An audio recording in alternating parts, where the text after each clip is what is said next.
Good morning and good afternoon, everyone on the internet and everyone in the present classroom. It's very nice to see you all again. And this time we are in the same room, not all on internet. To those joining us online, I hope you are well. Okay. So this year, my topic is about Madhyamaka, which means middle way or middle path.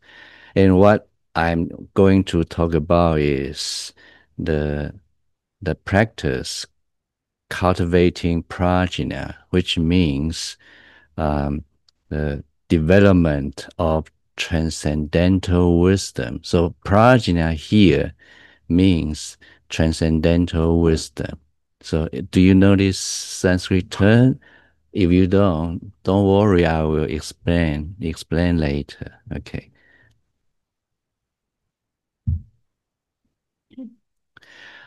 Over the last 2 years, we have been looking at the three main schools of Mahayana Buddhism.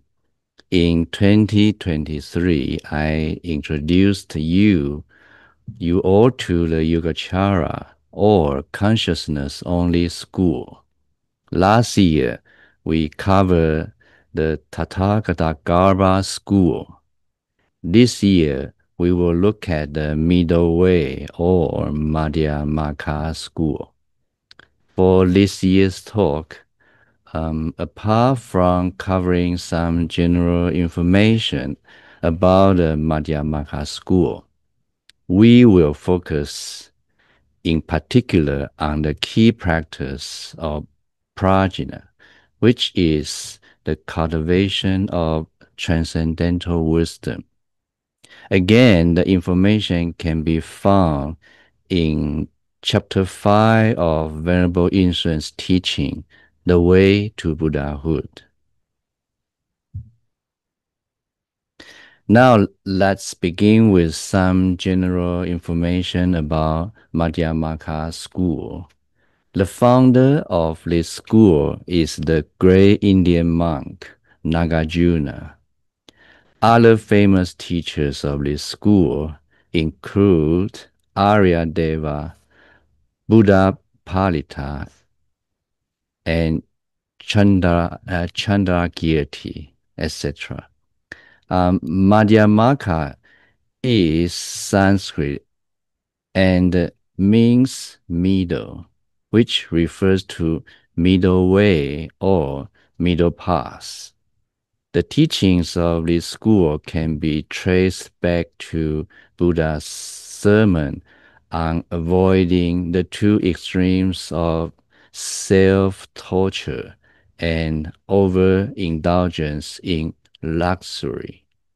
In terms of the key doctrine, the focus is on the truth of emptiness, no intrinsic nature, no self.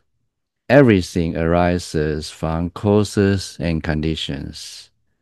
All these doctrines on emptiness, conditional existence, and the no self can also be traced back to the Buddha's teachings in the Agama texts. According to the Madhyamaka doctrine, if you want a certain result, you must employ the right causes and conditions. The sutras and treatises that belong to this system of teaching include the many Prajna Paramita Sutras, Nagarjuna's commentaries on the Prajna Paramita Sutras, such as the Maha Prajna Paramita Upadesha, which means exegesis on the great perfection of wisdom, and the subsequent master's teachings and explanations on the Prajna Paramita Sutras. One key practice of this school is to observe conditional existence in everything we experience to confirm the doctrines. Once we become skilled in such observations, we will slowly understand the meaning of emptiness. So if you don't know any of the meaning of emptiness, you just to observe everything that arises from causes and conditions. That's the key point of the meaning of emptiness. Okay. Learning the Buddha Dharma, it is important to understand the key differences between the various systems of teachings to avoid mixing and matching different doctrines and texts. It is important to note that the Madhyamaka, Yogacara, and Tathagata schools may share common terms, but often have different interpretations attached to these terms, which is where a lot of confusion can arise.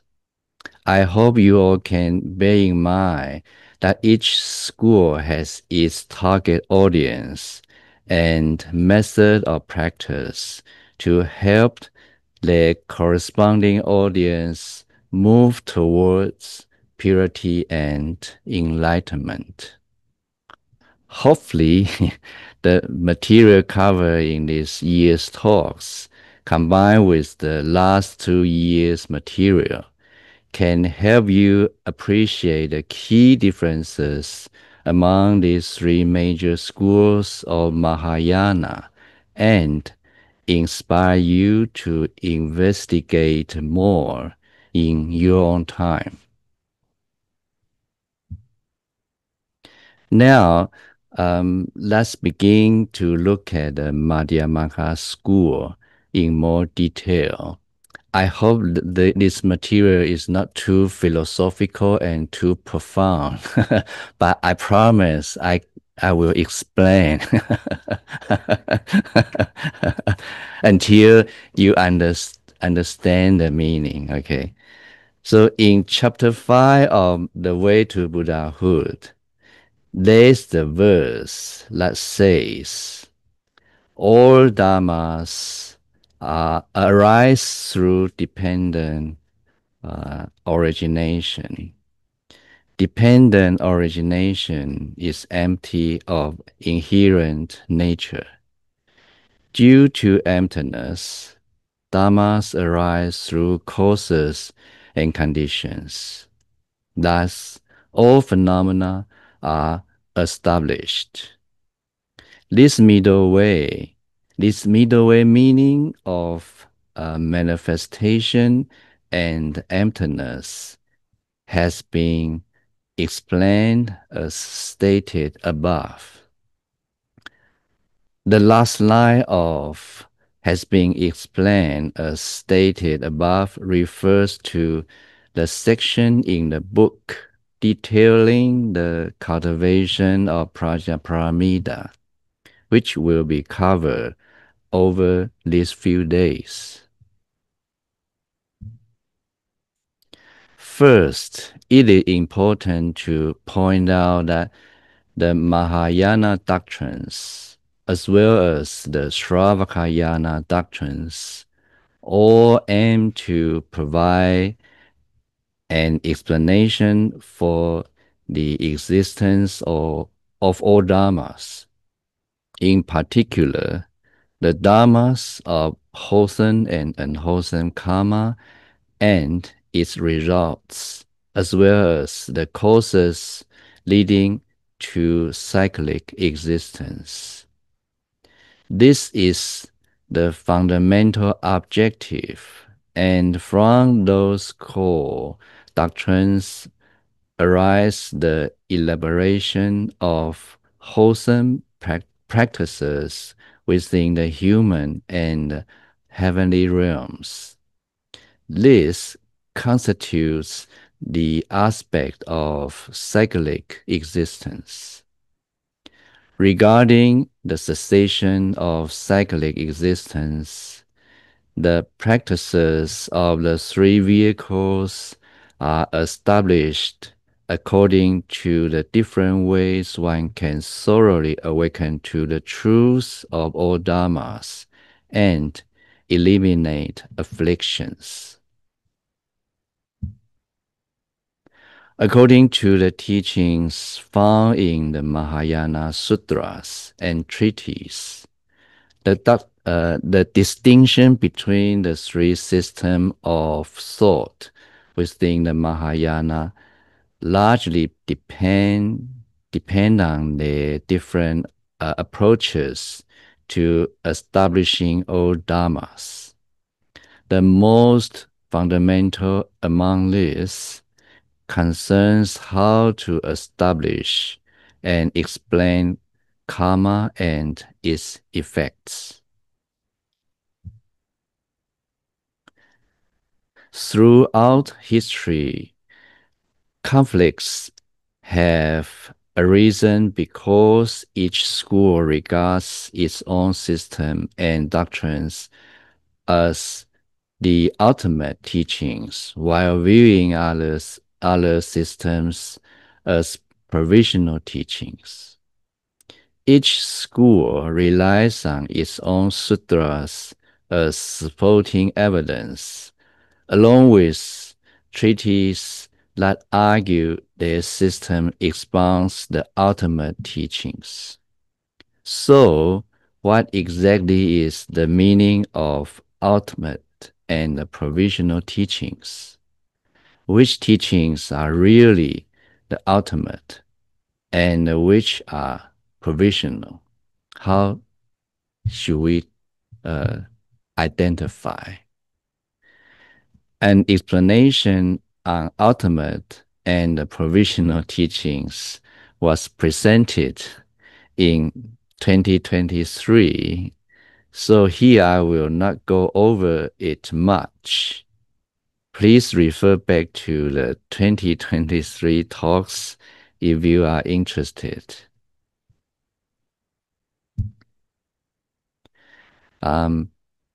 In terms of the ultimate teachings, the Akshayamati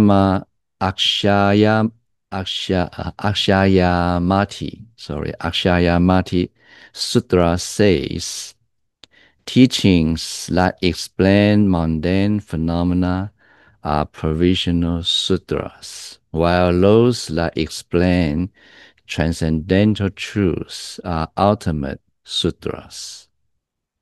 This means teachings that explain notional concepts communicated through language are sutras containing provisional teachings, while sutras that explain the profound are sutras containing ultimate teachings.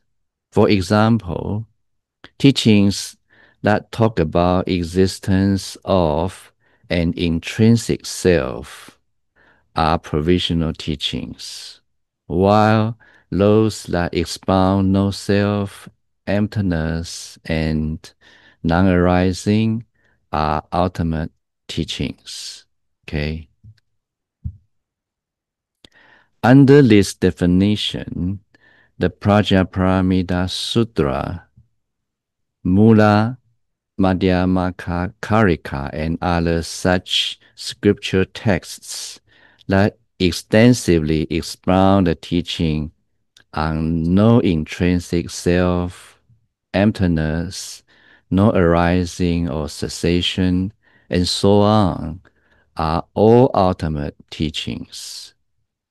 This definition defines the ultimate and most thorough teachings based on the doctrinal content. Following this definition of what is an ultimate teaching, all phenomena concerning I and dharmas are worldly, they are notional concepts. Under this definition, teachings about cyclic existence arising from karma and its results, and the fruition of the three vehicles, all these dharmas or phenomena are established as temporary existence. That is, they are merely notional names and conventional constructs. A bit philosophical, isn't it? Okay. So these phenomena are notionally existent based on language so that we can communicate these concepts. If these phenomena are investigated from the aspect of transcendental insight, they all are without an intrinsic self.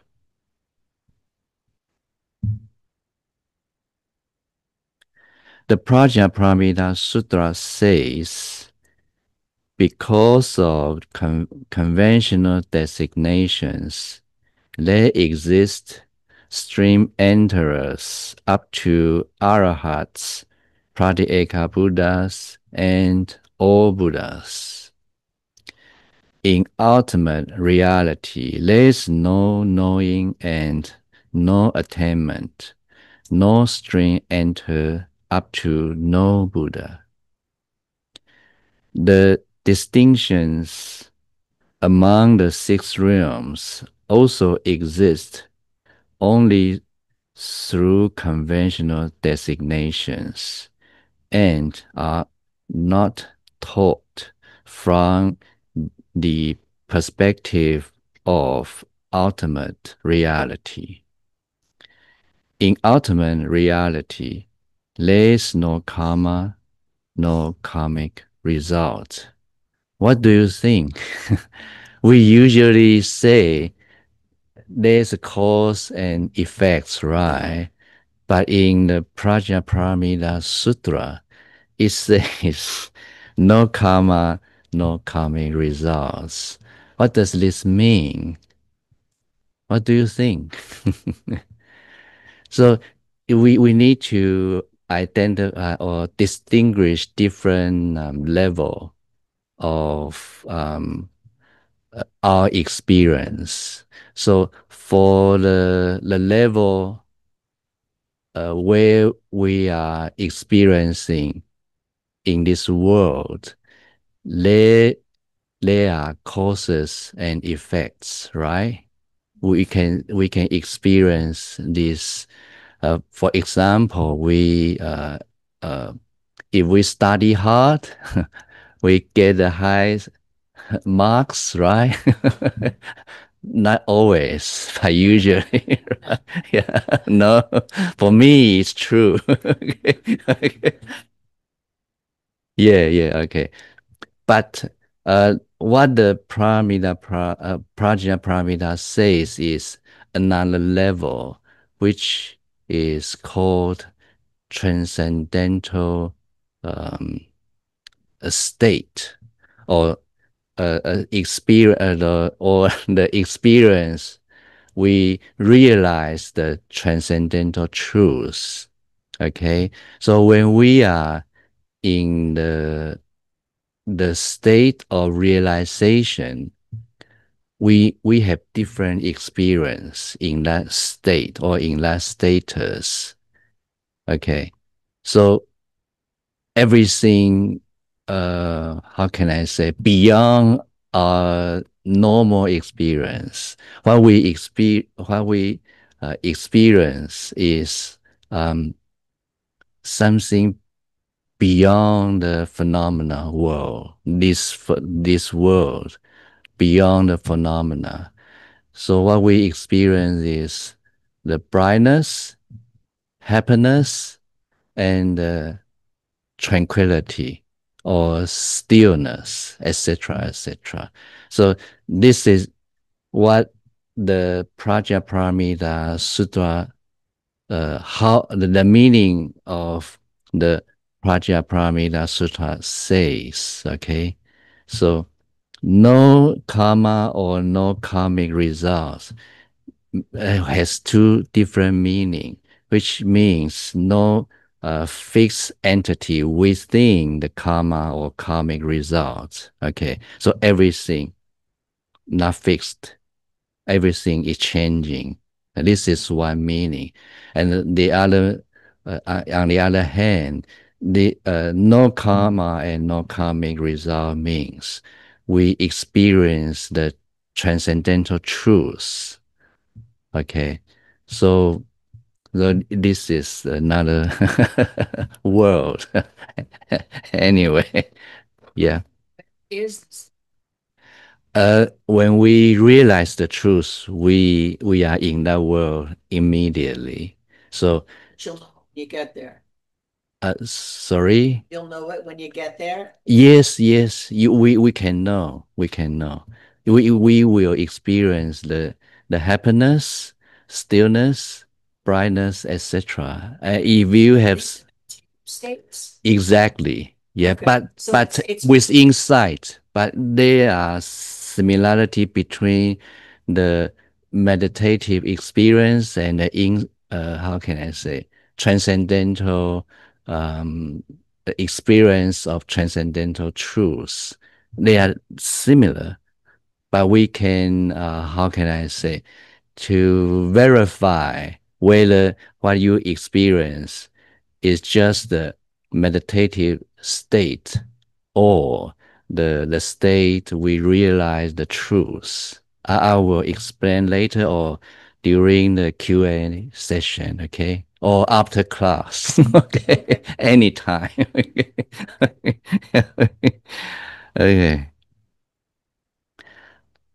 And Prajnaparamita Sutra also says the sense of self is like an illusion, like a dream. The Buddha's awakening is like an illusion, like a dream. I declare, I refer to the Buddha, okay? I declare that even nirvana is like an illusion, like a dream. Should there be any Dharma superior to nirvana, I would likewise declare it to be like an illusion, like a dream. So the meaning similar to no karma, no karmic um, results. So this is a different aspect to to describe the the state of realizing the transcendental truth. Okay. So these quotations serve as definitive proof that all dharmas are like illusions and magical transformations, existing merely as conventional dependent designations. Madhyamaka practitioners, having thoroughly penetrated this profound insight of emptiness, yet dependent existence, teach that forms and mind and the defiled and pure, mundane and supramundane dharmas are all conventional dependent designations. That is to say, all dharmas arise from conditions. This understanding is the fundamental position taught by the Buddha in the Sutra on the emptiness of the ultimate truth.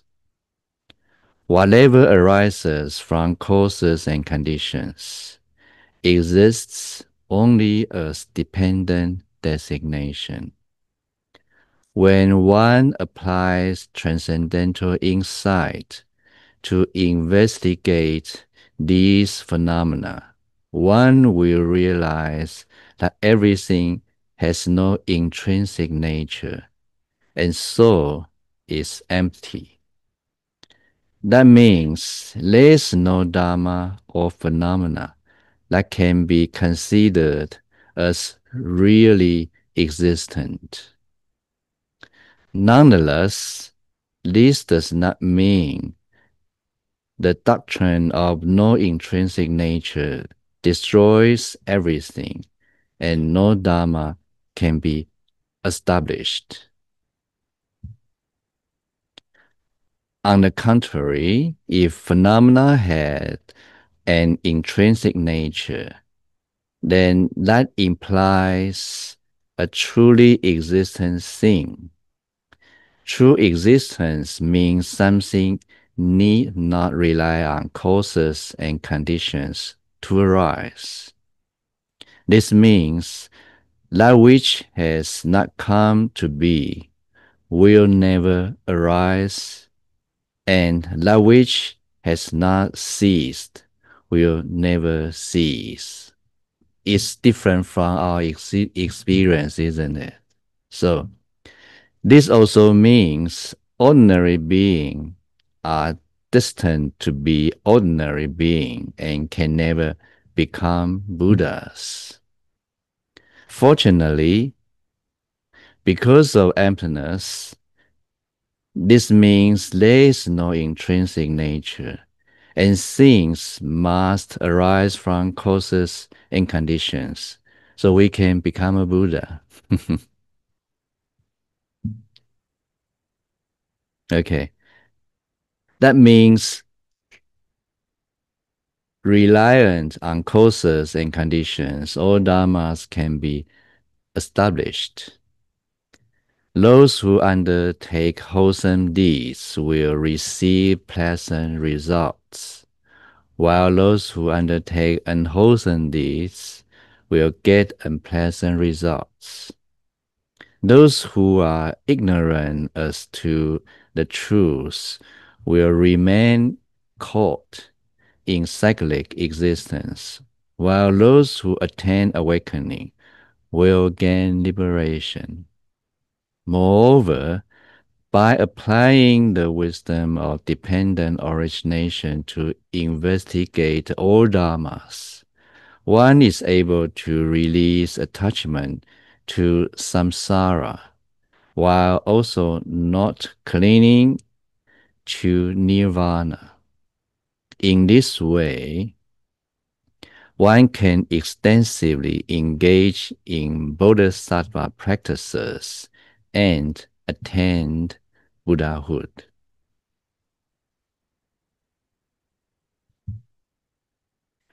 Mula Madhyamaka Karika, chapter on insight into the Four Noble Truths, and in the treatise on refutation of objections, it is said, all things become possible for those one who realize emptiness.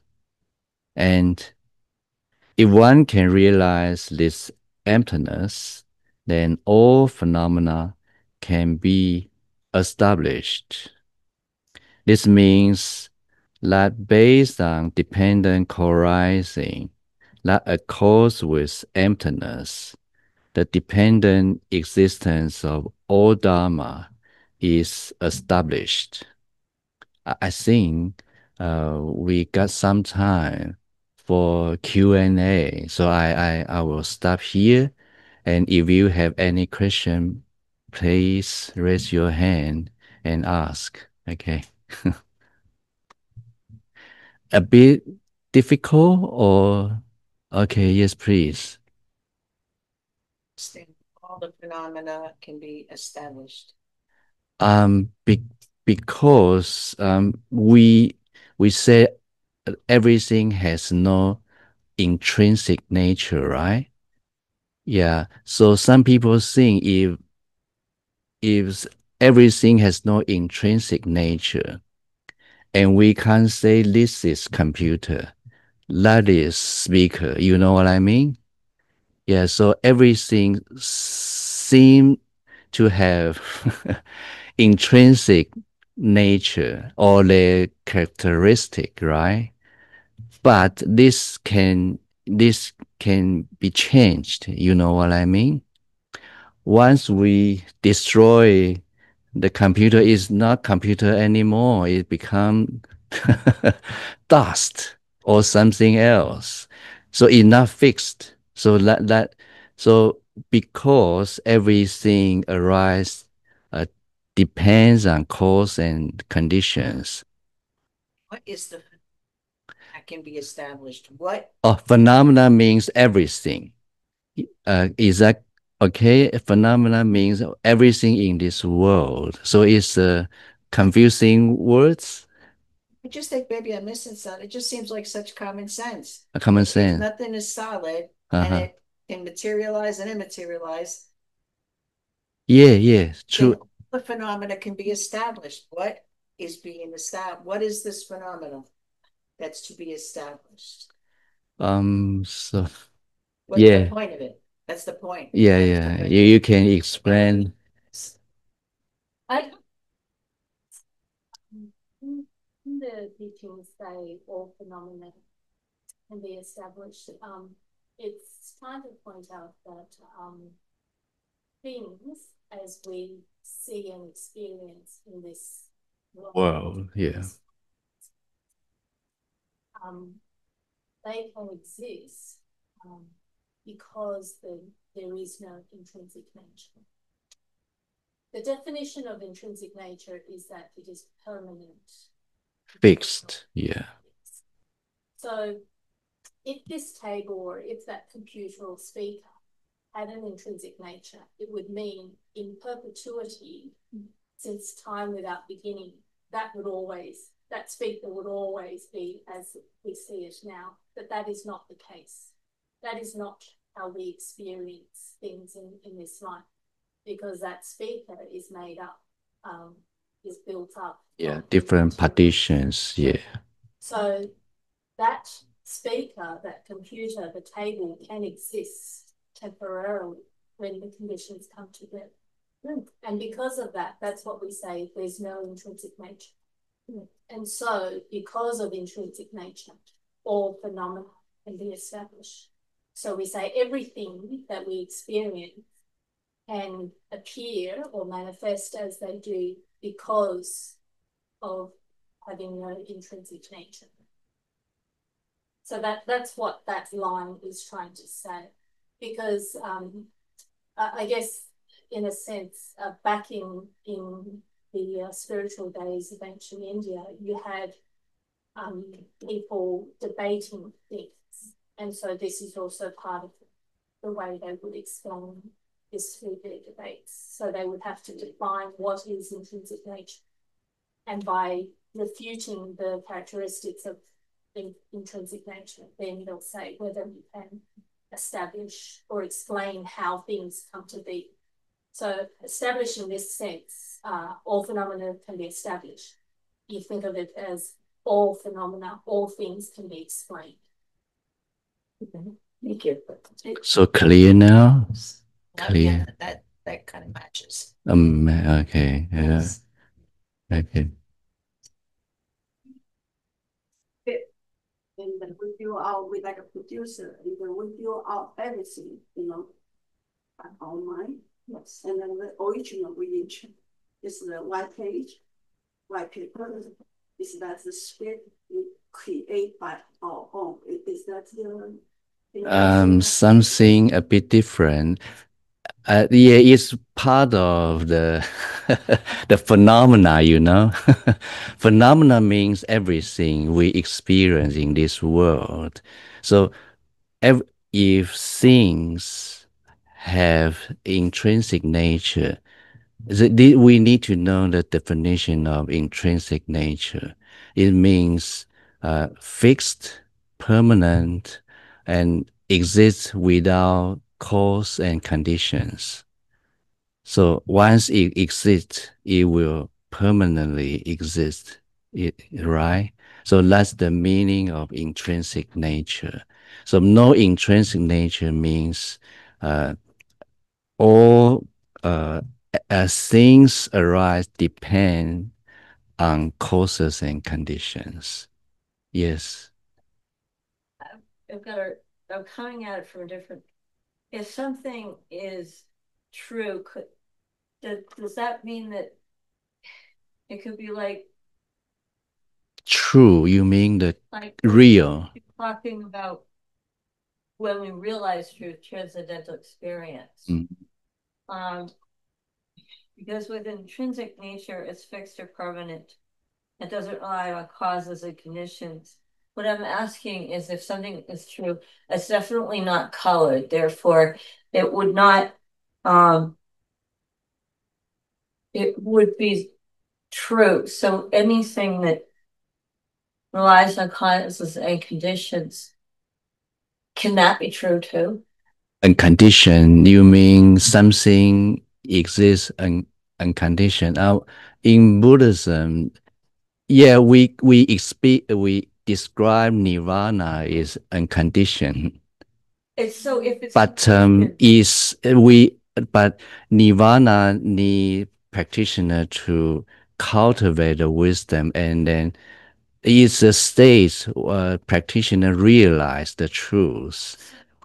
transcendental experience. Yes, exactly. Yeah. It's just that in this one it talks about sense of self is like an illusion and stuff like this, is that Yeah. that this is, you're saying that also is on the transcendental level. Yeah, transcendental level. Yeah. So yeah, it's not our experience. It's in later.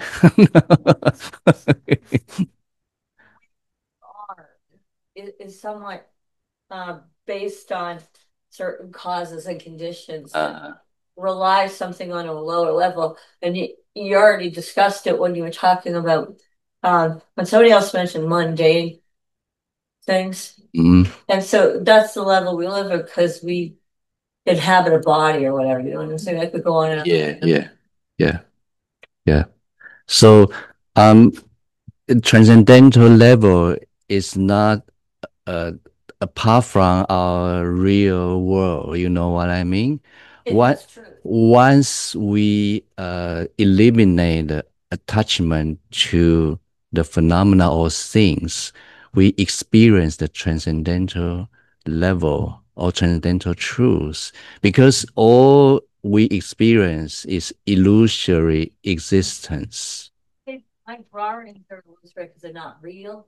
Yeah. And they still have this feeling of truth that is It's called transcendental. It's not the same thing. So you are talking about conventional truth and ultimate truth. It's later topic. I will explain later. Transcendental experience. Yeah. Don't worry. You will attain that level. Really. Yeah, very nice. Very nice. Thank you for your question and your comment and your feedback actually. Yeah, it make everyone happy and hopeful. Okay. Everyone can attain the transcendental level or experience. Anyway, we will talk about the two truths tomorrow or the day after tomorrow. Yeah, we have to practice step by step, and eventually we'll reach the level. Yeah, someday in the future. I think it's time we need to finish the class.